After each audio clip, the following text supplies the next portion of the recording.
one of the greatest inspirations to us regarding the stewardship of this building and our gifts in this congregation was seeing the Seeds of Hope video that was shown at the Diocesan Convention a couple of years ago and made by our own Mark Spar, who I'm sure is with us in spirit and online today, although I can't see him at the moment.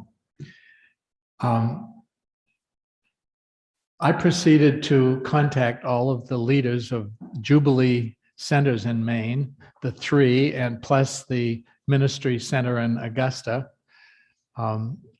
Bridging the Gap, and invited the leaders of those ministries to come and be with us and share with us their story, to share with us the good news of how God is working in their lives and through their ministries. And today we're very, very happy and honored to have you, Shirley, and Shirley's husband, Peter, sitting there in the pew with us. I'm sorry we couldn't plan better weather, but at least it's not too much snow or ice. Shirley, we welcome you to St. Patrick's, and we are so grateful for the ministry that you have there in Biddeford.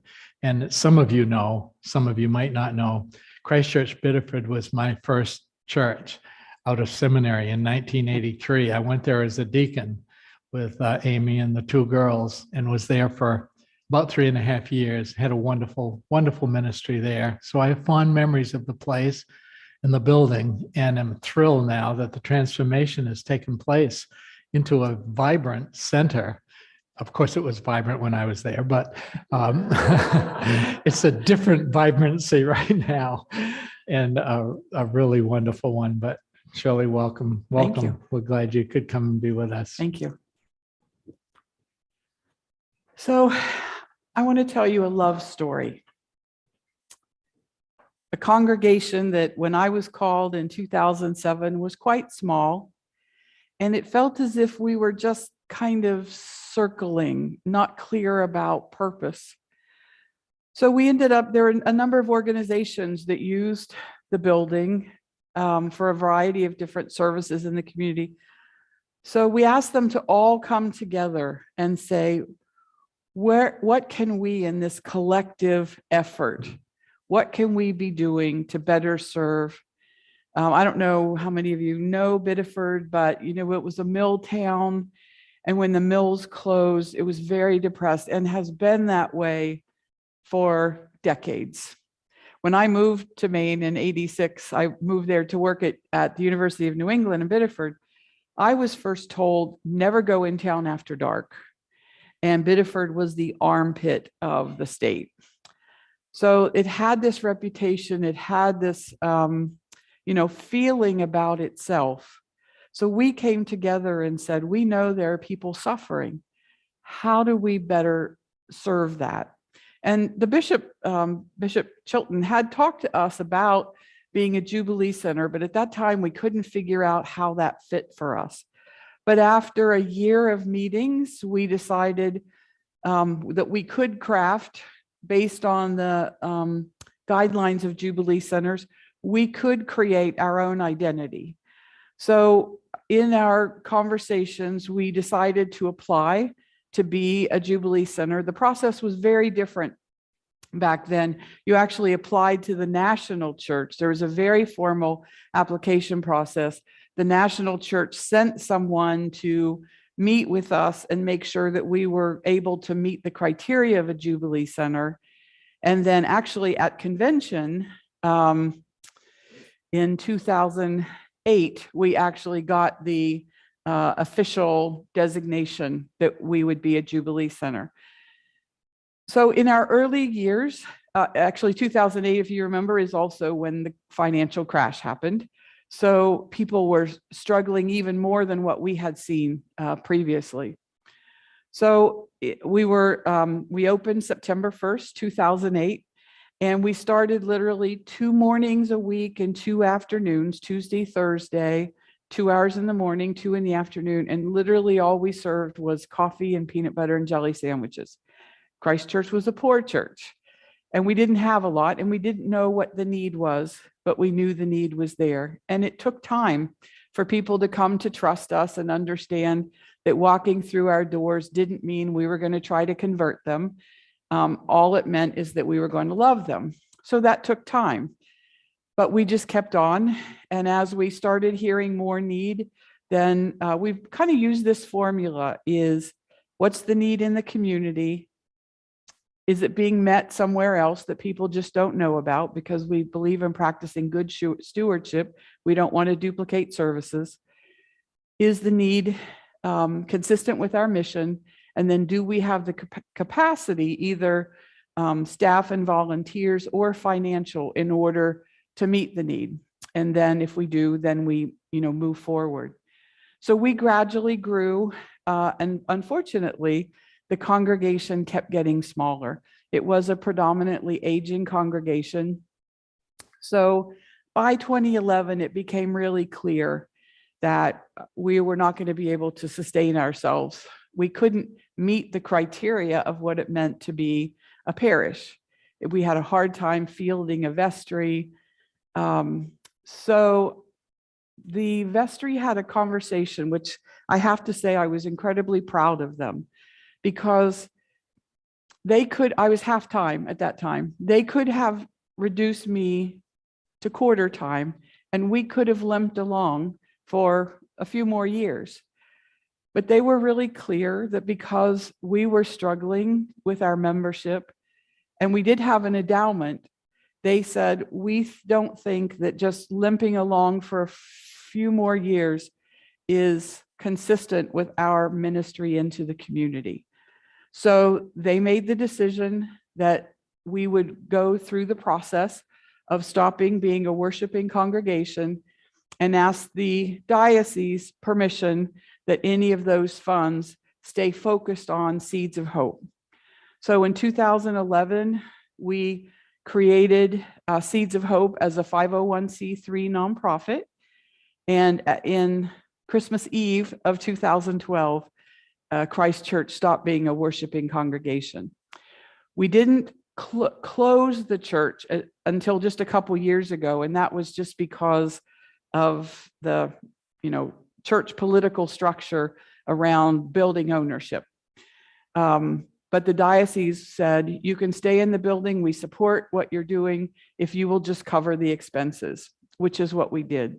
So we gradually grew from a couple mornings, a couple afternoons a week. We then went to 4 days a week, and then eventually 5 days a week. So we're open Monday through Friday from 9 to 1. We serve what we call a continental breakfast and lunch. We don't have a fire suppression system in the building, so we can't do things like fry eggs or bacon or cook sausage. So we have a variety of kinds of cereal, bagels, waffles, English muffins, fruit, hard-boiled eggs, and soup. We're known for our soup. We have a soup every day, and even the hottest day of the summer, they'll come in and say, what's the soup of the day?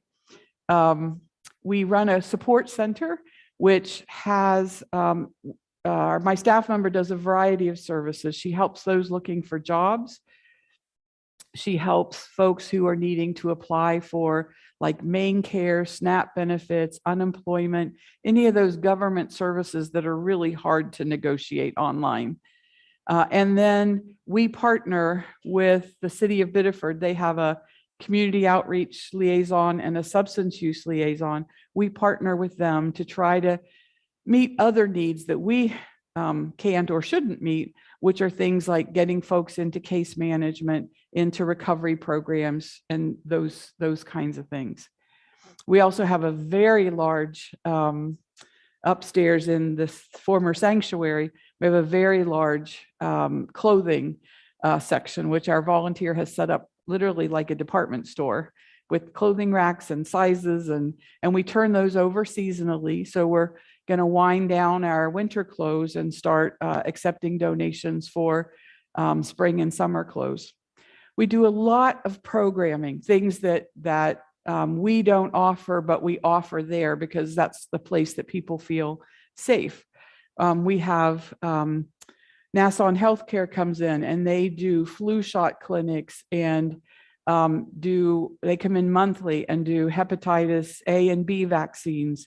And they, one of the things that we learned early on is that a lot of the people that we serve didn't have Maine care and didn't have a primary care physician. So we kept hearing the story over and over again. I got sick and then I got sicker and then I got sicker and then I went to the emergency room. Nobody should have to get that sick in order to get treatment, and the emergency room should not be primary care. So by bringing Nassau in, they can actually become the primary care practice for our neighbors. We use the term neighbor, we don't use client. They're not our clients, we're not counselors, they are neighbors. We have someone from Franny Peabody, which is a well-known out of Portland AIDS and HIV advocacy organization. He comes down once a month and does Hep C and HIV testing, and then referral. You can get a test result now within 20 minutes. So he can immediately tell someone if they've tested positive and get them channeled into the appropriate medical resources. And we just bring in a number of people. The substance use person for the city is with us once a week on Wednesdays. She's just available. So if somebody is ready to go into a program, she's very good at getting them in there. She brings in fentanyl test kits because drugs that you get on the street right now, many of which are laced with fentanyl, which is a killer. So she has test kits that people can test their drugs prior to using. We have someone come in twice a month that brings Narcan. Anyone who wants it can have it. And we know the benefit. We've had some of the people that we serve overdose. And thank goodness they did have Narcan on hand, their friends, to be able to bring them back. And we're currently in conversation with an organization to have a needle exchange program. Again, the goal is about harm reduction. It's about keeping people safe until such time, hopefully, that they'll be ready for recovery. So that's just a quick kind of what we do. But what I really want to do is tell you a couple stories. One of the beautiful things that has happened over time, which, you know, we kind of expected, but not to the degree. When you're open every single day, you get to know folks. You get to know their stories. You get to know what their journey has been. And we can also identify if somebody's journey has had an interruption or a hiccup, because we know generally their demeanor and attitude. If we see a change, then we're available there to check in and see if there's a way that we can be helpful. The other side of that, though, is when you know people's stories is, and I'm sure many of you know this, you hear really, really hard stories. I mean, really hard stories. And it will break your heart. But what we learned over time is that when it breaks our heart doesn't break in pieces, it breaks open. So we have even more capacity to love and to give. We, in the holiday season, we're able to, thanks to a number of businesses locally, we're able to give away Thanksgiving baskets with full meals for those who can cook. And in the holidays, we have a holiday market where parents and grandparents can, at no cost to themselves, go up into the sanctuary. We set it up like a toy market, and they can go up and pick toys for the children in their lives. And we have a lot of volunteers who love to come in and wrap. So when they leave, they can have wrapped packages for kids. This past Christmas, over 1,000 gifts were taken and wrapped and made available to kids. One of the things we did we're predominantly an adult program. So one of the things that we did for our adult neighbors was make up stockings. and with things like hats and gloves and scarves and a Dunkin' Donut gift card and hand sanitizer, things like that. And because I was staffing the front entrance, when someone was ready to go, I would give them the stocking. And this one woman, when I handed her the stocking, she stopped dead, surprised, started to walk out, turned back around, and she was crying. And she said, "Shirley, this is only the second stocking I've ever had in my life." And I remember the only other one I had, my dad gave us an orange and some nuts in the bottom of the stocking. Most of us have no idea what it would be like to never have a stocking. We're working with a young man right now who is one of my harder instances. We've known him for a couple years, severe alcoholic. With a lot of work and a lot of love, he went into treatment last spring.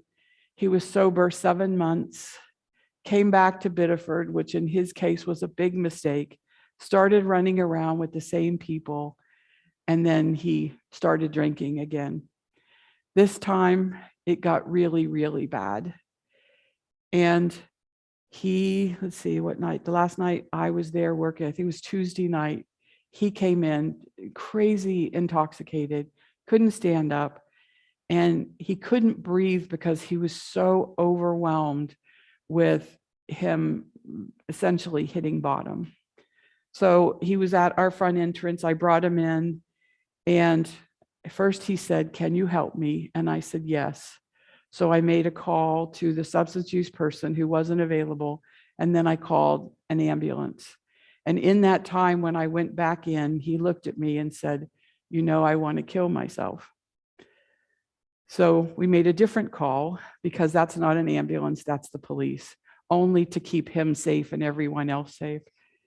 So they came and they were wonderful with him. So he went to the hospital, went through detox. Then he was taken to behavioral health, which is in Sanford. And I went to visit him on Friday, and he's unrecognizable. His body is shutting down.